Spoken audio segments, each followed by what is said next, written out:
Il y a des carrières en F1 qui racontent juste une simple montée en puissance, il y a des carrières qui racontent une domination, et il y a des carrières comme celle de Robert Kubica. Une carrière qui a commencé avec un énorme désespoir, une carrière qui a connu un sommet très clair, et une carrière qui a fini presque dans une carrière irréelle, faite d'accidents, de rééducation, de doutes, de patience et de retour. Et c'est sûrement pour ça que Robert Kubica fascine autant. Parce qu'il ne représente pas seulement un pilote rapide, il représente aussi ce que la Formule 1 peut avoir de plus cruel et de plus beau. Aujourd'hui, on va revenir sur toute son histoire en F1, des débuts jusqu'à son retour. Et on va le faire sans exagérer, sans inventer, en restant propre sur les faits. Donc installe-toi confortablement, like la vidéo si elle te plaît, c'est parti. Robert Kubica, né en 1984 à Cracovie, en Pologne. Et très tôt, il va montrer quelque chose de particulier derrière le volant. Comme beaucoup de grands pilotes, il commence par le karting, et assez vite il se distingue par son style. Il est précis, calme et très propre dans ses trajectoires. Mais quand il faut attaquer, il sait aussi être très agressif. C'est souvent ce mélange-là qui fait la différence entre un bon pilote et un très grand pilote. Kubica va alors gravir les échelons petit à petit, et au fil du temps, son nom va commencer à résonner un peu plus fort. Pas comme un simple espoir de plus, mais plutôt comme un pilote qu'il faut vraiment surveiller de près. Ce qui va marquer chez lui, c'est son énorme capacité à s'adapter. Il n'a pas besoin de 10 week-ends pour comprendre une voiture. Il entre dans un projet, il travaille, il apprend et il montre. Et ça forcément, ça attire l'œil de BMW Sauber. En 2006, Kubica rejoint BMW Sauber en tant que pilote d'essai. Et cette année-là, il va obtenir une première occasion de faire un Grand Prix. Il fait donc ses débuts en Formule 1 au Grand Prix de Hongrie. À l'arrivée, il finit 7ème, mais va finir après quelques heures disqualifié pour poids non conforme. Sur le papier, ça peut sembler anecdotique, mais en réalité, c'est déjà un signal très important. Parce que pour un pilote qui débute en F1, il faut souvent du temps avant d'exister. Lui, au contraire, donne immédiatement l'impression qu'il est à sa place. Pas stressé, pas impressionné, pas perdu. Juste rapide, efficace et déjà crédible. Et ça, c'est BMW qui va le comprendre. En 2007, il devient alors titulaire de l'équipe BMW Sauber. Et c'est là qu'il va commencer à vraiment construire sa réputation. Il n'est pas encore dans une voiture capable de gagner régulièrement, mais il montre déjà un niveau très élevé. En réflexion et en intelligence de pilotage, il est souvent très fort. Il fait partie de ces pilotes que les ingénieurs aimeraient avoir dans leur garage. Parce qu'il donne des retours précis, utiles et qu'il pousse sans arrêt l'équipe à progresser. En 2008, c'est là où Kubica va franchir un vrai gap. BMW a enfin une voiture solide. Pas forcément la meilleure du plateau, mais assez compétitive pour jouer devant avec de bonnes conditions. Et Kubica, lui, sait parfaitement saisir la bonne opportunité. Il marque d'ailleurs régulièrement des points. Il se montre très constant, et surtout, il transforme les gros week-ends en de gros points marquants. Le point culminant arrive au Canada en 2008. C'est une course marquante pour Kubica et pour toute l'équipe. Et à la fin de cette journée, Kubica remporte le Grand Prix. C'est sa première victoire en Formule 1. Et c'est aussi la première victoire pour BMW Sauber. À ce moment-là, l'image est très forte. Un pilote polonais, une équipe qui n'est pas considérée comme une grande gagnante, une victoire nette, un symbole énorme. Et cette victoire va vraiment changer la donne de la vision qu'on a de Robert Kubica. Avant ça, il était vu comme un pilote très prometteur. Après ça, il est vu comme un pilote potentiellement capable de gagner plusieurs courses en F1. Et dans ce sport, ce n'est pas du tout la même chose. Parce qu'à partir du moment où tu gagnes, tu changes de catégorie. Tu n'es plus seulement un talent, tu deviens une potentielle référence.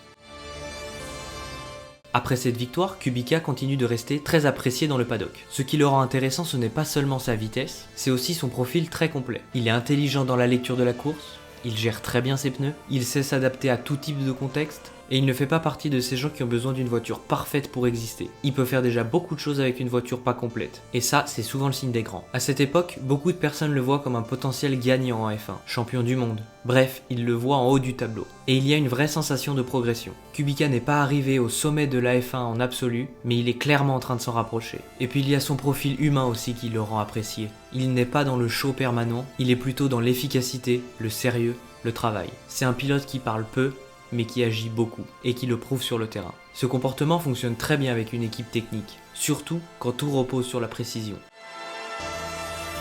En 2010, Kubica rejoint Renault, et cette saison est très importante, parce qu'elle confirme qu'il peut même performer en changeant de contexte. Chez Renault, il réalise une campagne solide, il marque de beaux résultats, il est très compétitif, et il confirme qu'il fait partie des pilotes les plus complets du tableau. Ce n'est plus seulement un pilote talentueux dans une bonne dynamique, c'est un vrai leader potentiel pour une équipe.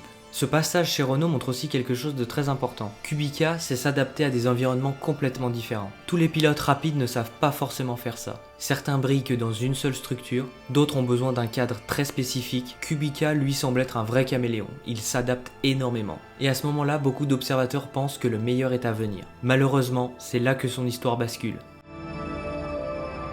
En février 2011, Kubica a un grave accident au rallye. Et là, on quitte complètement la logique classique. Parce qu'à ce moment-là, la question c'est pas de savoir s'il va gagner ou non un autre podium, c'est de savoir comment, quand et s'il va pouvoir remonter dans une F1. L'accident est très grave, les blessures sont sérieuses, la rééducation sera très longue, et pendant un bon moment, sa carrière en F1 semble terminée. Et c'est là que l'un des plus grands « et si » de l'histoire moderne de la discipline. Et si cet accident n'avait jamais eu lieu, jusqu'où Kubica serait-il allé? Aurait-il pu gagner un championnat? Aurait-il pu être un des plus grands noms de son époque? Toutes ces questions ne le sera jamais vraiment. Mais ce qu'on sait en revanche, c'est qu'il fait preuve d'une énorme force mentale. Après l'accident, Kubica disparaît pas totalement du sport automobile. Il continue à rouler ailleurs, il se reconstruit, il garde un lien avec la compétition, il finit même par remporter le titre WRC2 en 2013, ce qui prouve qu'il peut être extrêmement compétitif encore, même dans un autre univers que la F1. Et ce détail, il est important, parce que Kubica n'a jamais été un pilote cassé sportivement. Il a été stoppé, oui, mais il n'a jamais arrêté d'exister en tant que pilote. Ensuite va venir la lente reconstruction vers la F1. C'est très long, ce n'est pas spectaculaire, ce n'est pas une remontée facile. Et plus le temps passe, plus on se dit que c'est presque impossible qu'il y arrive. Pourtant, il va le faire.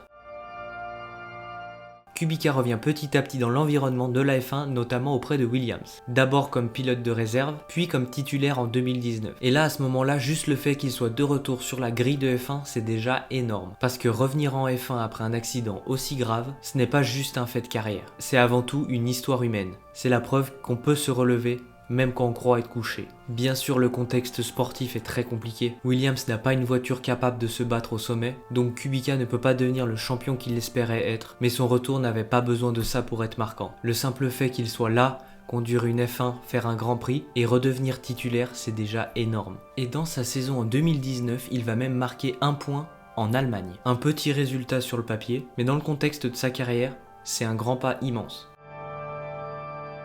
Après son retour chez Williams, Kubica reste encore lié à la F1 avec Alfa Romeo, dans un rôle plutôt ponctuel et technique. À ce stade, il n'est plus dans une phase de pilote, ni dans une phase de construction de carrière titulaire sur le long terme. Mais il reste un homme du paddock, un pilote respecté et un nom qui compte. Et c'est là qu'il faut être honnête sur l'analyse. La grande carrière en F1 de Kubica, au sens strict, c'est surtout de 2006 à 2010. Le reste appartient à une deuxième vie sportive. Constructeur autour du garage, de la patience, un retour que très peu de gens auraient pensé possible.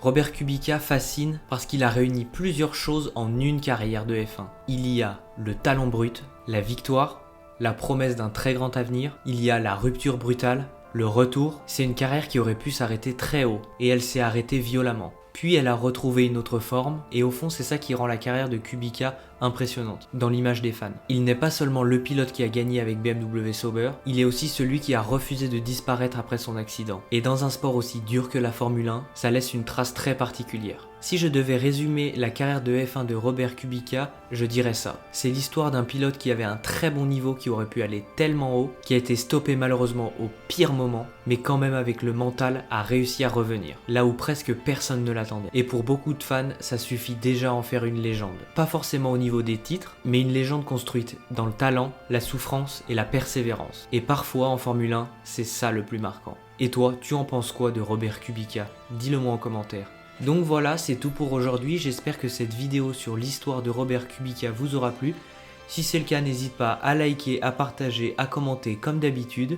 Moi je vous dis à bientôt pour une prochaine vidéo, c'était Hugo de l'Undercut, ciao.